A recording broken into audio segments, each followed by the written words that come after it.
పైన ఈ ఇంటి మీద ఆధిపత్యం నాదే. బొమ్మరిల్లు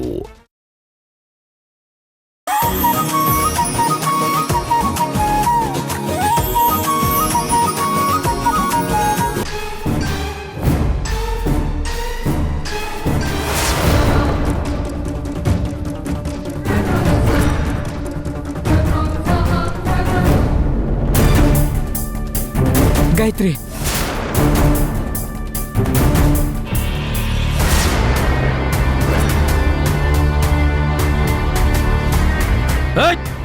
ఆగరా. గాయత్రి,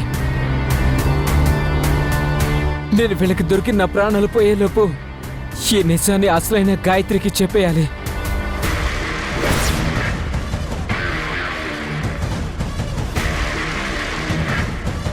గాయత్రి, గాయత్రి,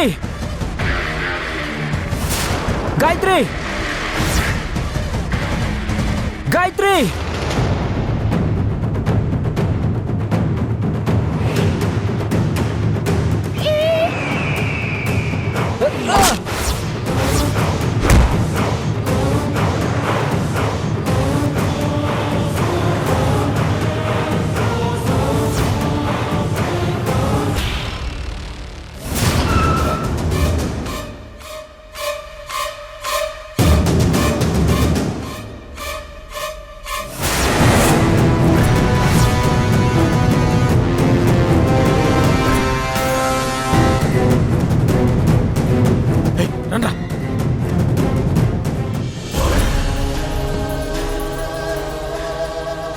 అయ్యో,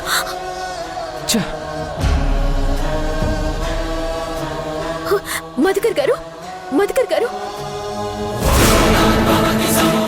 నువ్వు నువ్వు నువ్వు చెప్పండి. నువ్వు నువ్వు నువ్వు హాస్పిటల్ వెళ్దాం రండి. నువ్వు గాయత్రి, గాయత్రి, నువ్వు నువ్వు గాయత్రి,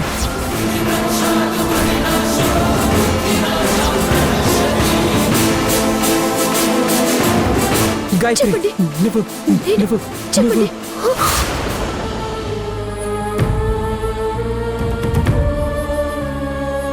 మధుకర్ గారు, మధుకర్ గారు, మధుకర్ గారు, యాక్సిడెంట్ అయింది మనోహర్. మధుకర్ గారు, మధుకర్ గారు, మధుకర్ గారు, అంబులెన్స్ కి కాల్ చేయి. మధుకర్ గారు,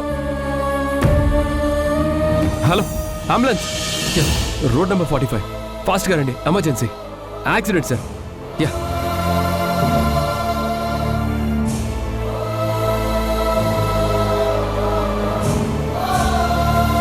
మధుకర్ గారు, మధుకర్ గారు,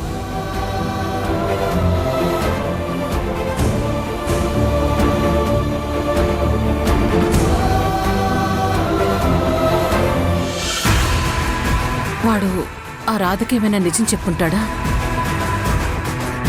రాధకి నిజం తెలిసిపోయిందంటే ఆ రాధనికెవ్వరూ ఆపలేరు. అందుకోసమే కదరా నిన్ను చంపాను. చచ్చే ముందు కూడా టెన్షన్ పెట్టి చచ్చావు.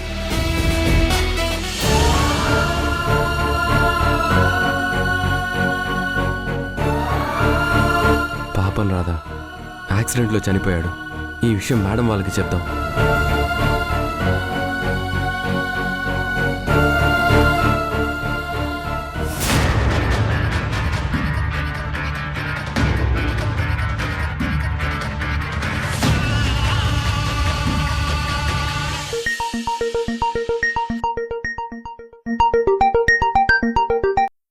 హలో.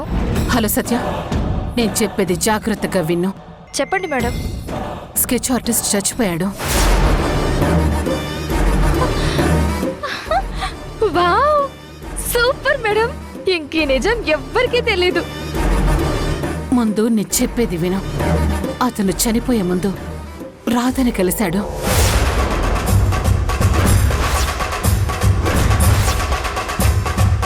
అతను రాధకి నిజం చెప్పాడేమోనని డౌట్గా ఉంది. ఏం మాట్లాడుతున్నారు మేడం? ఆ రాధకి నిజం తెలిస్తే ఎంత డేంజర్. మన పని అయిపోతుంది మేడం. ఇది డౌట్ మాత్రమే. నీ కంగారుతో నీకు నువ్వే బయటపడకు. ఆ రాధా వాళ్ళు వచ్చిన తర్వాత ఏవైనా చెప్పాడేమో కనుక్కో. ఎలా మేడం? ఏమని అడగను?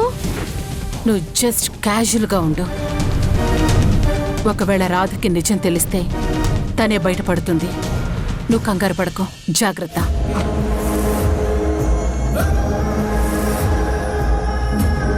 అయ్యో భగవంతుడా, ఏంటి టెన్షన్? దీనికన్నా మొన్న అడవిలో చచ్చిపోయినా బాగుండేది.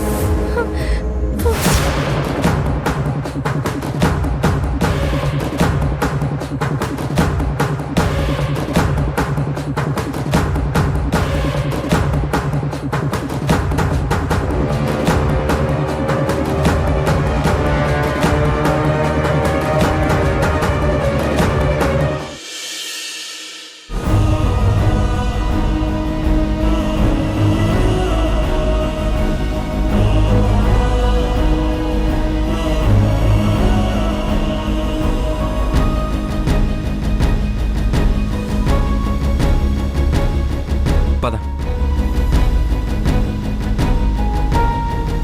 శేషు ఎక్కడ? పిలుస్తానుండండి. శేషు, శేషు చెప్పు. మీరే చెప్పండి.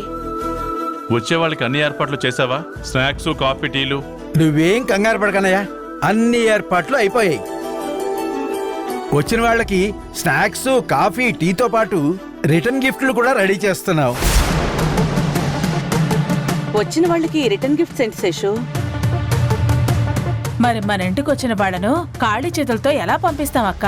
అందుకే మా ఆయన అలా ప్లాన్ చేశారు. మాధవి, నువ్వు కూడానా?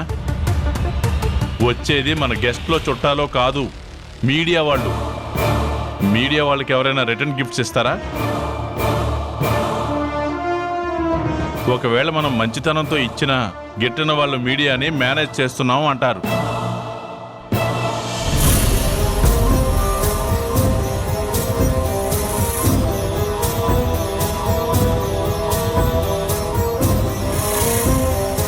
అమ్మయ్యా, రాధా వచ్చారా?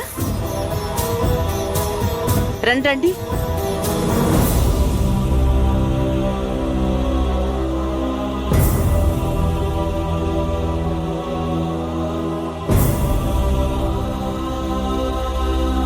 మన ఇన్స్టిట్యూట్కి అవార్డు వచ్చిందని మీడియా వాళ్ళందరూ ప్రెస్ మీట్ కోసం వస్తున్నారు.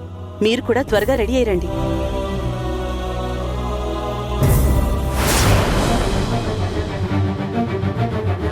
మనోహర్, వెళ్ళండి మనోహర్.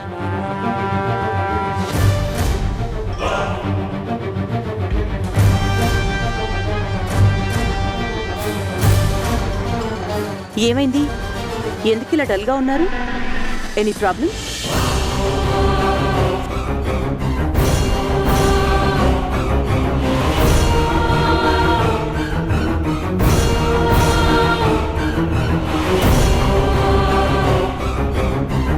ఏమైందో చెప్పమంటే చెప్పరే? ఏమైందో చెప్పు రాధా. మన గాయత్రి స్కెచ్ వేసిన మధుకర్ గారు చనిపోయారు మేడం.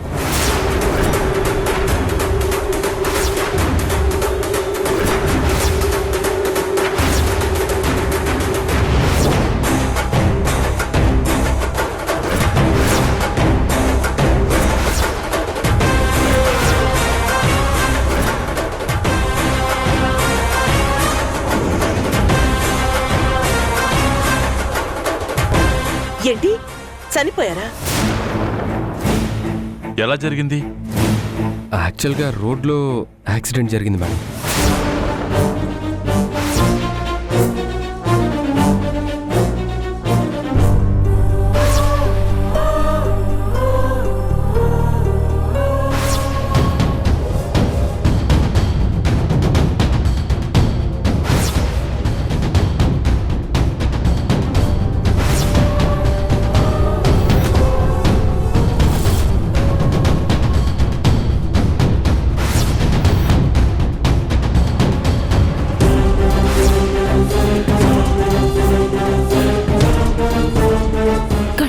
అలా జరిగేసరికి కనీసం కార్ నంబర్ కూడా చూడలేకపోయాను.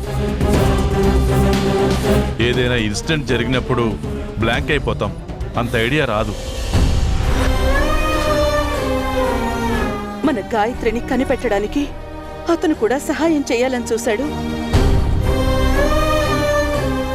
అలాంటి వ్యక్తి చనిపోవడం అంటే నా మనసంతా ఏదోలా అయిపోయింది. అవును దేవకి, పాపం మొన్నటి వరకు కోమాలో ఉండి బయటకు వచ్చిన కొద్ది రోజులకేలా యాక్సిడెంట్లో చనిపోవడం అంటే ఏదోలా ఉంది.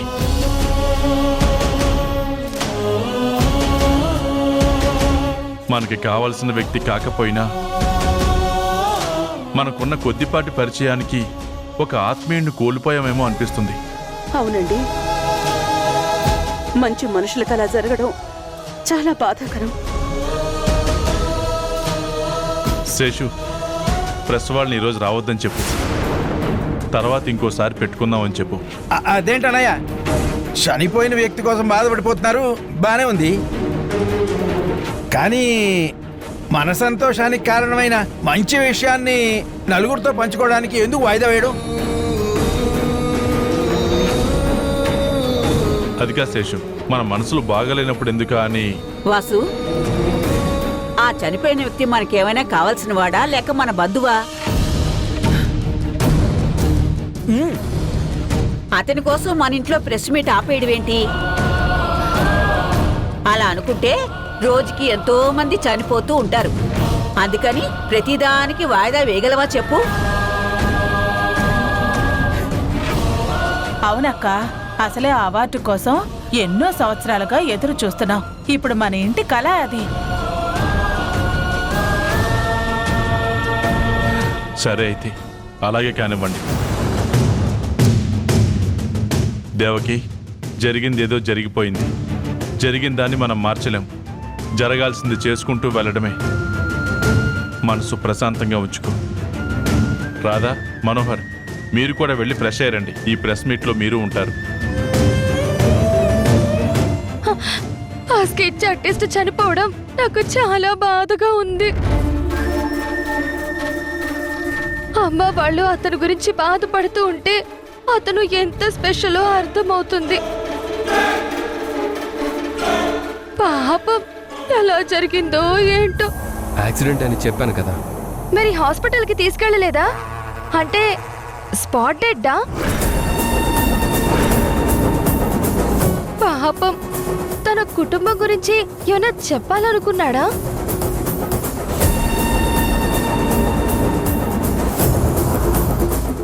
అలా చూస్తారేంటి?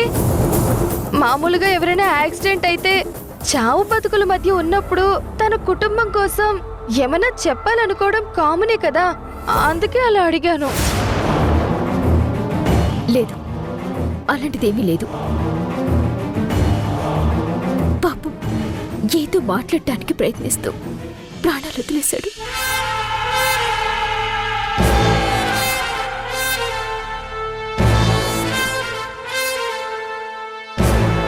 అయితే మన గురించి గాని ఆ గాయత్రి గురించి గాని ఏమీ చెప్పలేదన్నమాట. Okay, good.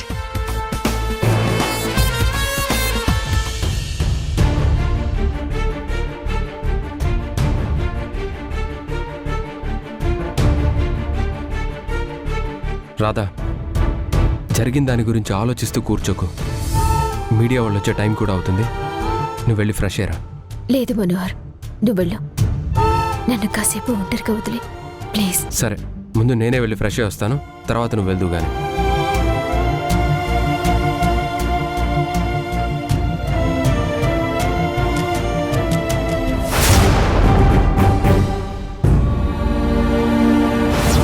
నువ్వు గాయత్రి,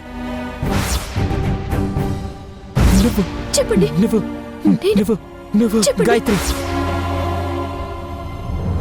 అతను చనిపోతూ ఏం చెప్పాలనుకున్నాడు? నువ్వు గాయత్రి అన్నాడేంటి? అంటే నన్ను గాయత్రిని వెతకమన్నాడా? అలా అయితే ఆ రోజు ఇంటికొచ్చినప్పుడు ఇంట్లో సత్యని చూసి గాయత్రి కాదు అని ఎందుకు చెప్పలేదు? అంటే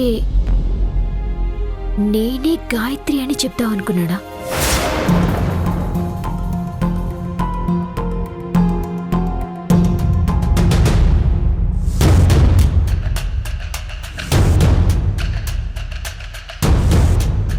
రాధా, మళ్ళీ ఎందుకొచ్చావు? నేను నీ అంతరాత్మని. నేను తల పగిలిపోయే టెన్షన్లో ఉంటే మధ్యలో నువ్వేంటి? నీ ఆలోచనల్లో మెదులుతున్న ప్రశ్నలకి జవాబులు చెప్పగలనేమో అని వచ్చాను. ఏంటి నీ సమస్య? చనిపోయిన స్కెచ్ ఆర్టిస్ట్ చివరి క్షణంలో నాతో ఏదో చెప్దాం అనుకున్నాడు, కానీ చెప్పలేకపోయాడు. ఏం చెప్పాడు? నువ్వు గాయత్రి అని ఏవో సైగలు చేస్తూ చెప్పడానికి ట్రై చేశాడు. అంటే నువ్వే గాయత్రివని చెప్పాలి అనుకున్నాడేమో. అలా చెప్పేవాడే అయితే ఆ రోజు ఇంటికొచ్చినప్పుడు ఇక్కడున్న గాయత్రి గాయత్రి కాదు, ఈ రాధే గాయత్రి అని ఎందుకు చెప్పలేదు? ఎవరైనా బెదిరించి అబద్ధం చెప్పించారేమో. సరే, కాసేపు అలాగే అనుకుందాం. కానీ దేవకి మేడం వాళ్ళ దగ్గర నుండి గాయత్రి మిస్ అయిన తర్వాత తను అనాథాశ్రమంలో పెరిగింది. కానీ నాకు తల్లిదండ్రులున్నారు. నా తండ్రి డబ్బు కోసం నన్ను అమ్మేయాలని చూశారని చెప్తున్నారు. అలాంటప్పుడు ఆ గాయత్రిని నేనెలా అవుతాను? ఒకవేళ నిన్ను అమ్మేయాలనుకున్న తండ్రి వీళ్ల దగ్గర నుంచి నిన్ను కిడ్నాప్ చేసి ఉండొచ్చు కదా. వాళ్ళు నీ అసలైన తల్లిదండ్రులు అయ్యుండకపోవచ్చు కదా.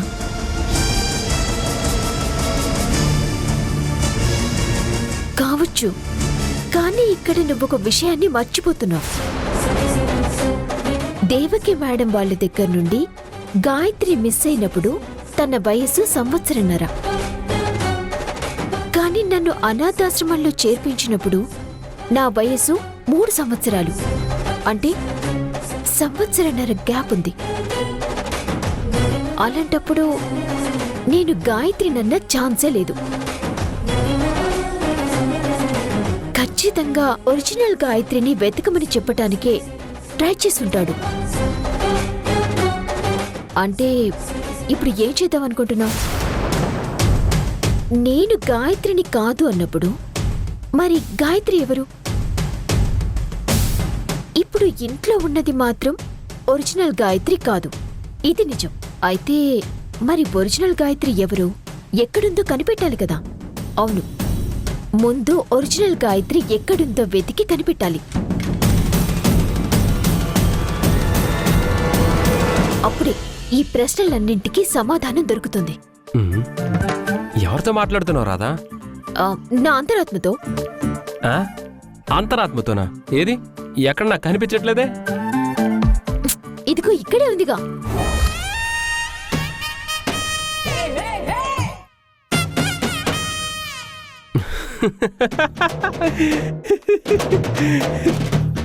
ఎందుకు నవ్వుతున్నావు? నిజంగానే నేను నా అంతరాత్మతో మాట్లాడుతున్నాను. పిచ్చి రాధా, అంతరాత్మ అంటే ఎదురుగా ఉండే మనిషి కాదు, నీ ఆలోచనలకి రూపం. మన బుర్రలో విపరీతమైన టెన్షన్స్, రకరకాల ప్రశ్నలు ఉండి ఏది తప్పో ఏది రైటో అలాంటి వాటికి సమాధానాలు దొరకనప్పుడు మనలో ఉన్న ఆలోచనలు మన ముందుకు వస్తాయి. దాన్నే మనం అంతరాత్మ అనుకుంటాం. నువ్వు ఉదయం నుంచి రకరకాల ప్రశ్నలతో చాలా డిస్టర్బ్డ్గా ఉన్నావు, అందుకే నీకు అలా అనిపించుంటుంది.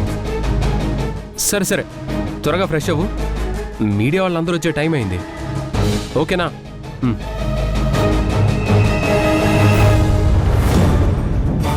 త్వరగా త్వరగా ఫ్రెష్ అయ్యరా.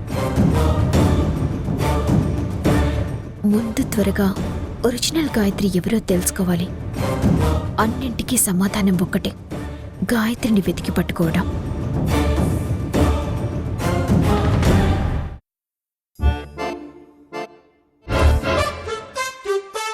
వైన్ షాపు, బంగారం మందు తల్లి.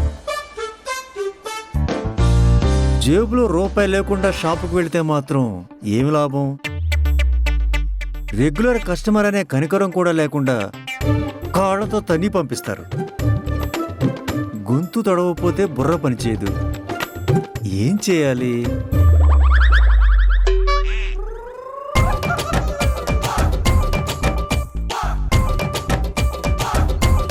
సార్ నమస్తే సార్, నా పేరు చలపతి. నేను పక్కూరులో ఉంటా సార్. కానీ ఇక్కడ బస్సు దిగగానే ఎవరో దొంగ వెధవా నా పర్సు కొట్టేశాడు సార్. సార్ అర్జెంటుగా నేను మా ఊరు వెళ్ళాలి. మీరు ఒక 150 రూపాయలు ఇస్తే మా ఊరు వెళ్ళగానే మీకు 300 రూపాయలు పంపిస్తాను సార్. ఎప్పుడు చూసినా ఈ వైన్ షాప్ దగ్గర పడి ఉంటావు. నీది పక్కూరా. నీలాంటి వాళ్ళ వల్ల నిజంగా అవసరం ఉన్న వాళ్ళకి సాయం చేయలేకపోతున్నాం. అయితే నాకు ఒక 90 ఇప్పించండి.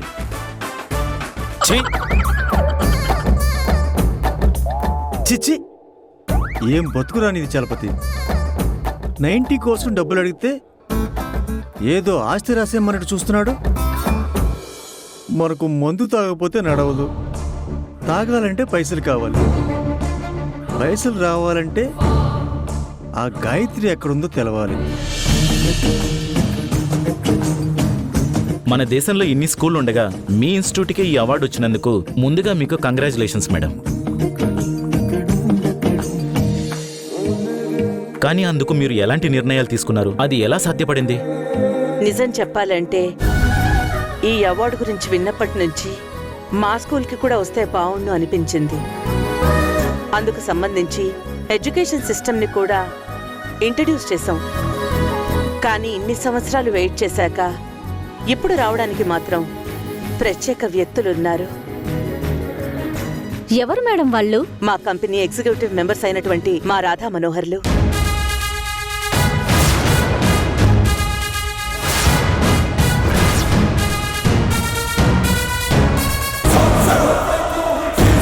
నేను చెప్పే ముఖ్యమైన విషయం ఏమిటంటే మరో 15 రోజుల్లో గాయత్రి పేరు మీదున్న మా అన్ని సంస్థలకు సర్వాధికారాలు ఉండేలా పట్టాభిషేకం చేయబోతున్నాం.